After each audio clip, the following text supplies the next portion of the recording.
நம்ம ஹிப்பாபாதி நடித்த கடைசி உலக போரோட ட்ரெய்லர் விட்ருக்காங்க. அது என்ன மாதிரியான எக்ஸ்பீரியன்ஸ் கொடுத்துன்னு வாங்க இந்த வீடியோக்குள்ளே பார்க்கலாம். இப்போலாம் ஒரு மிகப்பெரிய எக்ஸ்பெக்டேஷனே இருக்குது அப்படின்னு சொல்லலாம். ஏன்னா நம்ம ஹிப்பாபாதி இதுக்கு முன்னாடி இந்த மாதிரி ஒரு ஜானரில் படத்தை டேரக்ட் பண்ணதே கிடையாது.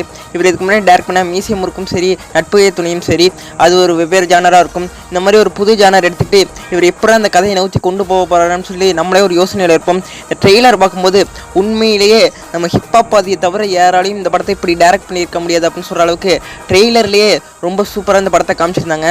பார்க்கும்போது படத்தோட கதை எப்படி இருக்குன்னா, நம்ம வில்லன் நட்டி அவர்கள் இந்தியாவை அவங்க கண்ட்ரோலில் வச்சுக்கணும்னு ஆசைப்படுறாரு. அதுக்காக இந்தியாவில் தெரிஞ்ச ஒரு சில தப்புகளை பண்ணுறாரு.